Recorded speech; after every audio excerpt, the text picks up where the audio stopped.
Assalamualaikum warahmatullahi wabarakatuh. Selamat pagi anak-anak. Tetap sehat, tetap semangat. Jumpa lagi dengan Bu Andri pada hari ini. Kita masuk ke dalam pelajaran yang kedua, yaitu tentang kerja ilmiah dan metode ilmiah. Pada saat ini kita sedang menghadapi pandemi COVID-19. Nah, ini adalah masalah yang akan kita angkat dalam pembelajaran pada hari ini. Jika sebelumnya kita telah membahas tentang peranan ilmu biologi dalam kehidupan manusia, kemudian cabang-cabang yang dipelajari di dalam ilmu biologi, maka jika ada pertanyaan, COVID-19 ini membutuhkan cabang ilmu biologi yang mana saja? Masalah apa yang paling penting untuk menyelesaikan pandemi ini? Ya, benar. Masalah yang paling penting saat ini adalah segera ditemukannya vaksin dan obat untuk mengatasi COVID-19. Vaksin merupakan salah satu contoh produk ilmu pengetahuan yang diperoleh melalui suatu penelitian yang panjang, sistematis, dan terukur. Ahli-ahli biologi bekerja dengan menggunakan prinsip kerja ilmiah untuk mendapatkan hasil yang bisa dipertanggungjawabkan. Kerja ilmiah merupakan suatu rangkaian kegiatan yang dilakukan oleh para ahli yang memiliki sikap ilmiah dengan menggunakan pendekatan keterampilan proses dan melalui langkah-langkah yang disebut dengan metode ilmiah. Seorang ilmuwan harus memiliki sikap ilmiah. Di antaranya adalah peka dan kritis terhadap fenomena yang terjadi di alam, kemudian tidak percaya pada tahayul yang kebenarannya tidak dapat dibuktikan, kemudian memiliki rasa ingin tahu yang tinggi, memiliki minat yang besar untuk dapat menghasilkan sesuatu yang berguna, memiliki pemikiran logis, terbuka, serta mau menerima kritik dan pendapat orang lain. Kemudian yang penting lagi adalah jujur dan objektif terhadap hasil penelitiannya. Seorang ahli, peneliti, ilmuwan itu harus teliti, tekun, dan tidak mudah putus asa, serta optimis akan keberhasilan penelitiannya. Kemudian bersikap hormat terhadap penelitian lain atau terhadap orang lain dan menghargai hasil penelitian dan penemuan orang lain. Pendekatan keterampilan proses atau inquiry approach adalah suatu cara yang diterapkan pada siswa agar dapat menemukan sendiri fakta dan konsep ilmiah dengan melibatkan secara maksimal keseluruhan kemampuannya. Pendekatan keterampilan proses paling tepat digunakan untuk menumbuhkan dan mengembangkan jiwa ilmiah siswa dibandingkan dengan pendekatan fakta atau menghafalkan fakta-fakta dan pendekatan konsep atau menghubungkan beberapa fakta. Dengan pendekatan keterampilan proses, seseorang akan menjadi lebih aktif, kreatif, dan inovatif dalam memecahkan masalah dan menghasilkan suatu produk sains. Keterampilan proses antara lain mencakup klasifikasi atau pengelompokan objek, kemudian pengajuan pertanyaan, melakukan pengamatan atau observasi, menyajikan data, menafsirkan data, memprediksi dan memperakirakan data, serta mengidentifikasi variabel dalam percobaan. Pertama, klasifikasi objek. Klasifikasi adalah kegiatan mengelompokkan objek berdasarkan kriteria tertentu yang telah ditetapkan.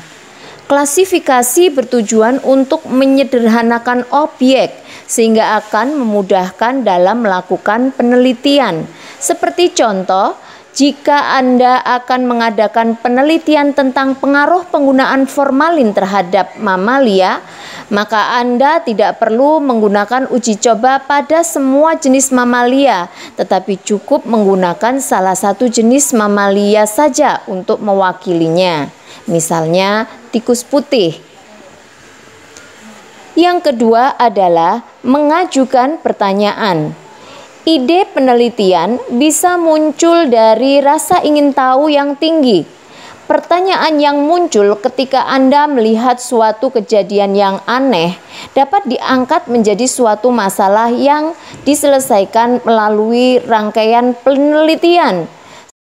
Anda dapat menggunakan kata tanya apa, siapa, di mana, kapan, mengapa, dan bagaimana untuk mengembangkan kemampuan merumuskan masalah yang merupakan langkah awal dalam penelitian ilmiah.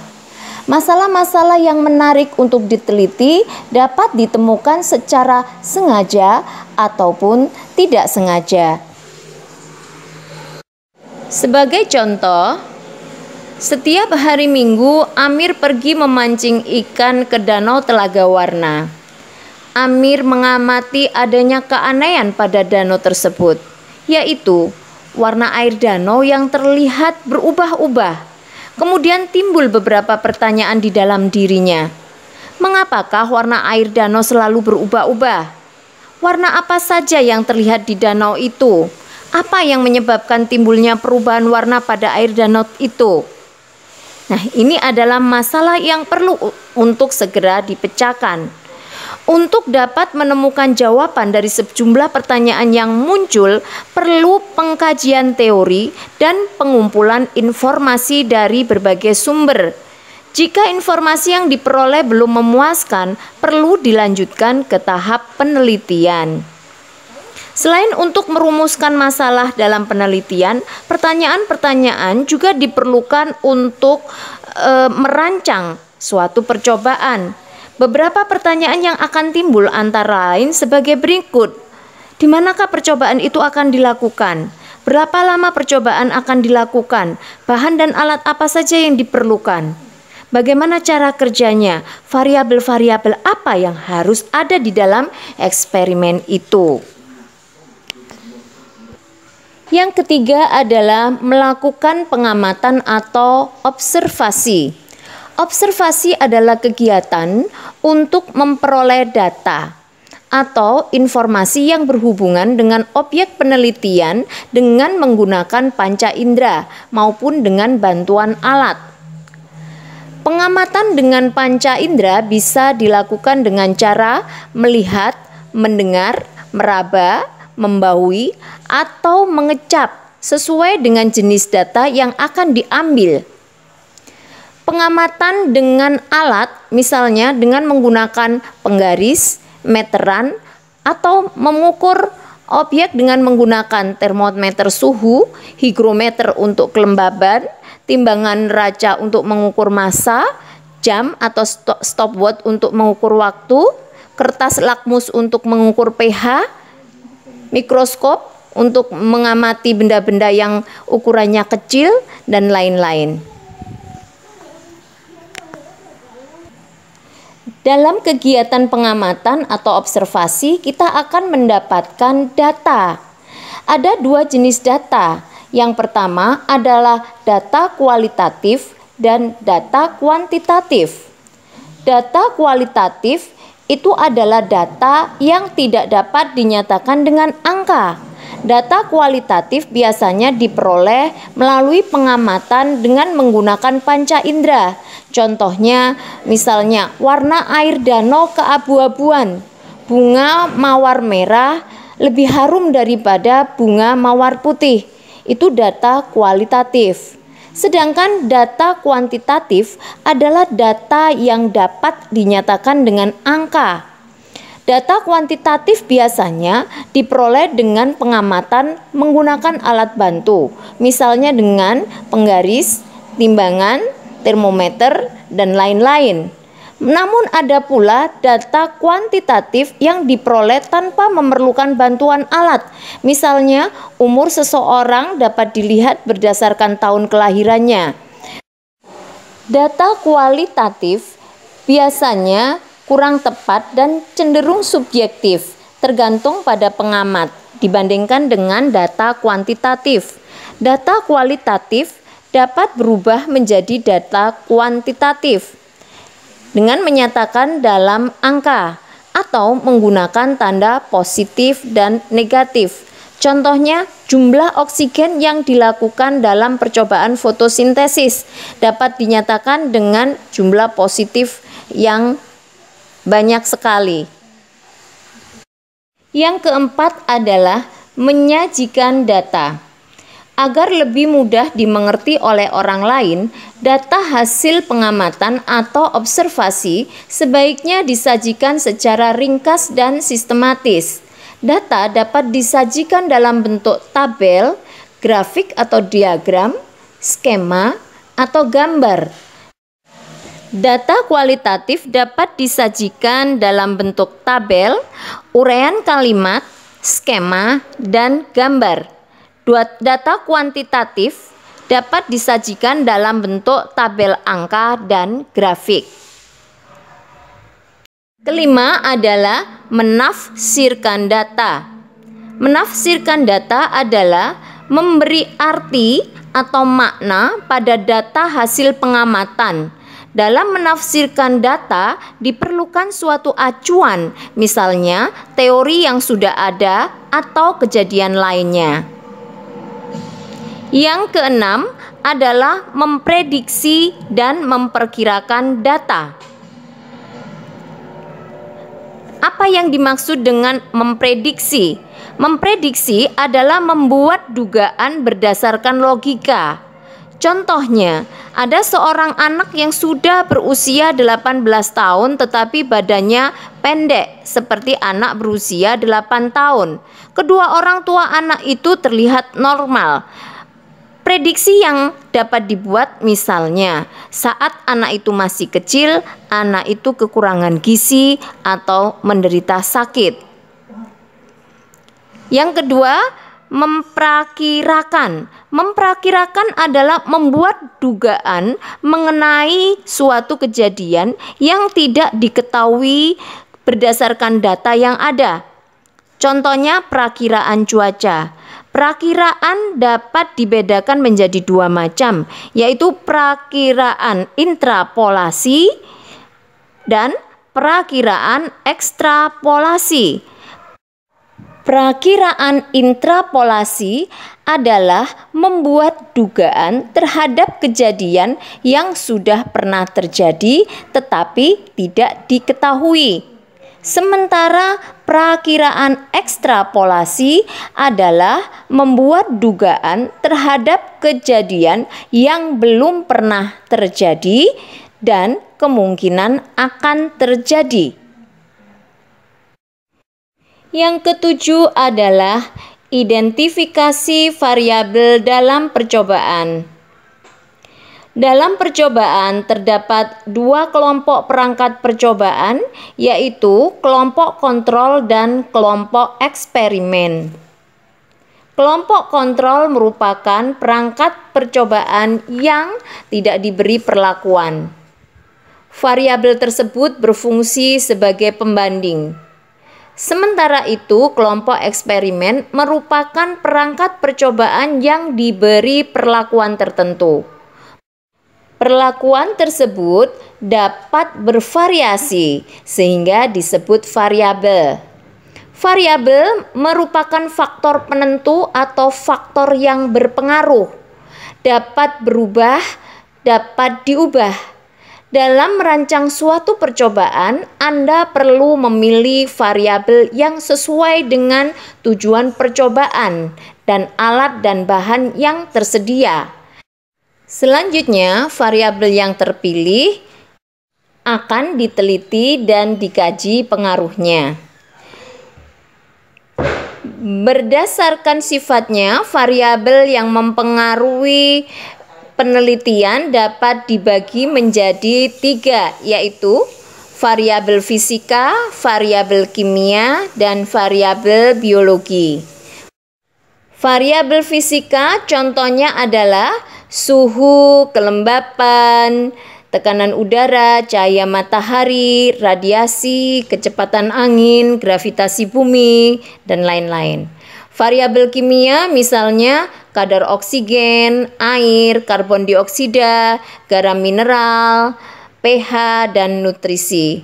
Sedangkan variabel biologi contohnya adalah organisme parasit, predator, atau organisme lain yang berhubungan dengan rantai makanan, siklus hidup, dan kemampuan bereproduksi serta daya tahan tubuh.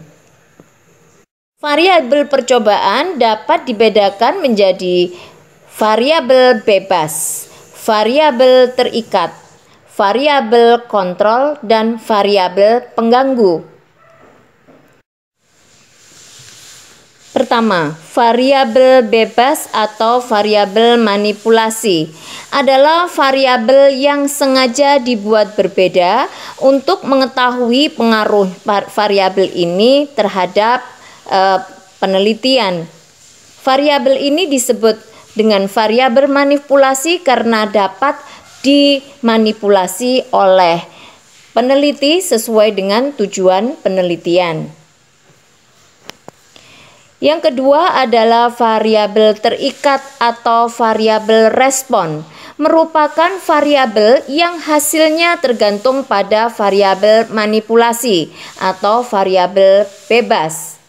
Variabel terikat merupakan akibat dari variabel bebas. Variabel kontrol atau variabel terkendali, yaitu perlakuan yang dibuat sama untuk semua percobaan. Segala hal yang tidak menjadi fokus dalam penelitian harus dikendalikan atau dibuat sama agar tidak ikut mempengaruhi hasil penelitian. Kemudian variabel pengganggu. Variabel pengganggu adalah variabel yang tidak dikehendaki tetapi dapat saja mempengaruhi hasil percobaan. Variabel pengganggu harus dihindari agar hasil percobaan sesuai dengan yang diharapkan. Berikut ini adalah bagaimana caranya mengidentifikasi variabel pada percobaan. Percobaan tentang pengaruh limbah kimia rumah tangga terhadap kecepatan pertumbuhan tanaman hidrilla spesies. Yang pertama kita lakukan adalah untuk menentukan variabel manipulasinya. Karena di sini yang ingin diketahui adalah pengaruh limbah kimiawi rumah tangga, yaitu deterjen, maka kita akan memanipulasi konsentrasi deterjen. Kita akan berikan deterjen 1 gram, 2 gram, 3 gram, dan seterusnya. Jadi konsentrasi deterjen merupakan variabel manipulatif atau variabel bebas. Pemberian deterjen ini akan langsung berpengaruh pada apa? Pengaruhnya adalah pada kecepatan pertumbuhan hidrilla. Oke, yang menjadi variabel responnya atau variabel terikatnya adalah kecepatan pertumbuhan tanaman hidrilla. Nah, kemudian variabel kontrolnya yang mana? Variabel kontrol itu adalah segala sesuatu yang tidak menjadi fokus dalam penelitian ini. Apa saja itu? Tumbuhan airnya, hidrillanya, tidak boleh berbeda jenisnya, jumlahnya. Kemudian airnya harus diambil dari tempat yang sama.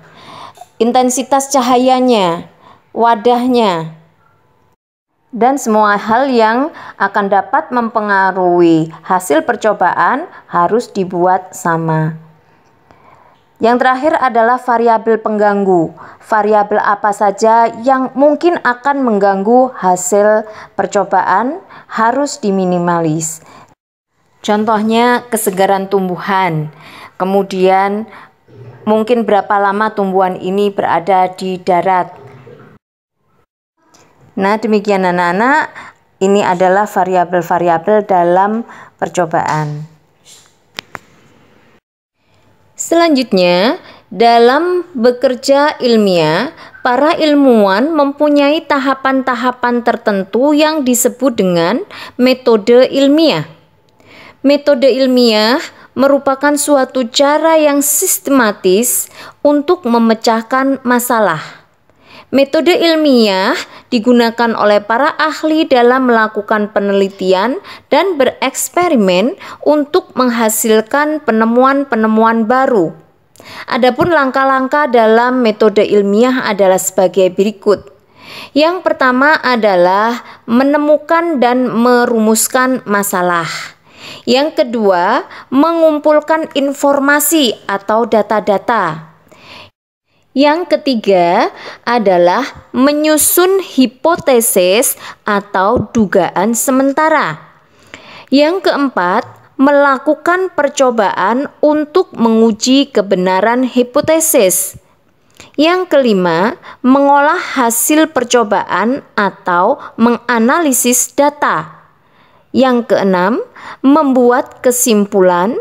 Dan yang ketujuh, mengkomunikasikan hasil penelitian kepada khalayak atau membuat karya tulis ilmiah. Menemukan dan merumuskan masalah merupakan langkah awal dalam melakukan penelitian. Agar dapat menemukan masalah yang menarik untuk diteliti, seseorang harus peka terhadap keadaan dan kejadian di sekitar. Masalah yang sudah ditemukan kemudian dirumuskan dalam bentuk kalimat tanya yang ringkas, jelas, dan bermakna. Dalam merumuskan masalah, perlu diperhatikan hubungan antara variabel bebas yang dipilih dengan variabel terikatnya. Untuk perumusan masalah, perhatikan beberapa pertanyaan berikut. Yang pertama, adakah pengaruh variabel bebas terhadap variabel terikat dari objek penelitian? Kemudian, bagaimanakah pengaruh variabel bebas terhadap variabel terikat dari objek penelitian? Contoh perumusan masalah sebagai berikut. Jika ada objek penelitian berupa tumbuhan air Hydrilla spesies, kemudian variabel bebasnya adalah suhu, variabel terikatnya adalah kecepatan fotosintesis, maka apa rumusan masalahnya? Rumusan masalahnya bisa berbunyi, adakah pengaruh suhu terhadap kecepatan fotosintesis tumbuhan air Hydrilla spesies? Jelas? Jadi, jangan lupa bahwa rumusan masalah dibuat dalam bentuk kalimat tanya. Kegiatan selanjutnya adalah mengumpulkan informasi atau data-data pendukung. Setelah menemukan masalah, kegiatan selanjutnya mengumpulkan informasi yang berhubungan dengan objek penelitian. Informasi dan data-data pendukung dapat ditemukan melalui studi kepustakaan, observasi atau pengamatan langsung terhadap objek yang akan diteliti, serta mewawancarai ahli. Studi kepustakaan dapat dilakukan dengan membaca buku referensi, jurnal, laporan hasil penelitian orang lain, majalah ilmiah, koran, dan internet. Dari pengamatan langsung terhadap objek yang akan diteliti akan diperoleh informasi fakta yang sebenarnya. Jika informasi dan data-data pendukung sudah dirasa cukup, selanjutnya jadikanlah itu sebagai landasan teori atau kerangka berpikir. Langkah selanjutnya adalah menyusun hipotesis atau dugaan sementara. Hipotesis merupakan jawaban sementara terhadap suatu masalah. Hipotesis disusun berdasarkan landasan teori atau kerangka berpikir yang sudah disusun. Hipotesis ini akan diuji kebenarannya melalui percobaan atau eksperimen. Hipotesis dapat dibedakan menjadi dua, yaitu hipotesis nol atau disebut dengan hipotesis statistik dan hipotesis 1, H1 atau disebut dengan hipotesis kerja atau hipotesis alternatif. Hipotesis 0 itu biasanya merupakan dugaan sementara yang menyatakan bahwa tidak ada pengaruh variabel bebas terhadap variabel terikat. Sedangkan hipotesis kerja adalah dugaan sementara yang menyatakan bahwa ada pengaruh variabel bebas terhadap variabel terikat. Jadi kalau rumusan masalahnya seperti di atas, adakah pengaruh suhu terhadap kecepatan fotosintesis tumbuhan air hidrilla spesies? Maka H0-nya, hipotesis 0-nya adalah tidak ada pengaruh suhu terhadap kecepatan fotosintesis tumbuhan air hidrilla speciosa. Dan hipotesis kerjanya apa? H1-nya adalah ada pengaruh suhu terhadap kecepatan fotosintesis tumbuhan air hidrilla speciosa atau suhu mempengaruhi kecepatan fotosintesis tumbuhan air hidrilla spesies.